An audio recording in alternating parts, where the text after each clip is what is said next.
യുഎഇയിൽ സക്കാത്ത് ശേഖരണം, വിതരണം, കൈകാര്യം ചെയ്യൽ എന്നിവ നിയന്ത്രിക്കുന്ന നിയമം വരുന്നു. നിയമം ലംഘിക്കുന്നവർക്ക് 10 ലക്ഷം ദിർഹം വരെയും പിഴയും കൂടാതെ തടവ് ശിക്ഷയും ലഭിക്കും.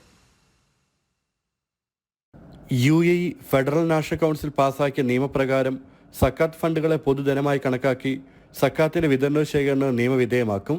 വ്യക്തികളുടെ സ്ഥാപനങ്ങളുടെ സക്കാത്ത് അർഹരിലേക്ക് തന്നെ എത്തുന്നുവെന്ന് ഉറപ്പാക്കാൻ ലക്ഷ്യമിടുന്ന നിയമമാണ് പാസാക്കിയത്. പുതിയ നിയമം അനുസരിച്ച് രാജ്യത്തിന് പുറത്തേക്ക് സക്കാത്ത് തുകകൾ കൈമാറാൻ പ്രത്യേക ലൈസൻസ് വേണ്ടിവരും. രേഖകളില്ലാതെ വിദേശത്തേക്ക് സക്കാത്ത് അയക്കാൻ അനുമതി നൽകില്ല. ഫ്രീ സോണുകളിൽ പ്രവർത്തിക്കുന്നവയടക്കം യുഎഇയിലെ സക്കാത്ത് പ്രവർത്തനങ്ങളിൽ ഏർപ്പെട്ടിരിക്കുന്ന എല്ലാ വ്യക്തികൾക്കും സ്ഥാപനങ്ങൾക്കും ഇത് ബാധകമാണ്. എല്ലാ വർഷവും ഒരേ വ്യക്തികളോ സ്ഥാപനങ്ങളോ സക്കാത്ത് ഫണ്ട് കൈപ്പറ്റുന്നതും ഒഴിവാക്കും. അർഹതയില്ലാത്തവർക്ക് സക്കാത്തിന്റെ ആനുകൂല്യം കൈപ്പറ്റുന്ന ശ്രദ്ധയിൽപ്പെട്ടാൽ നടപടി സ്വീകരിക്കും.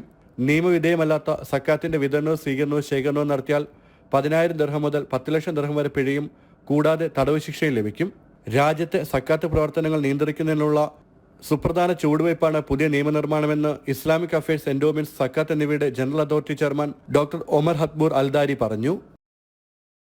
ജനം, ദുബായ്.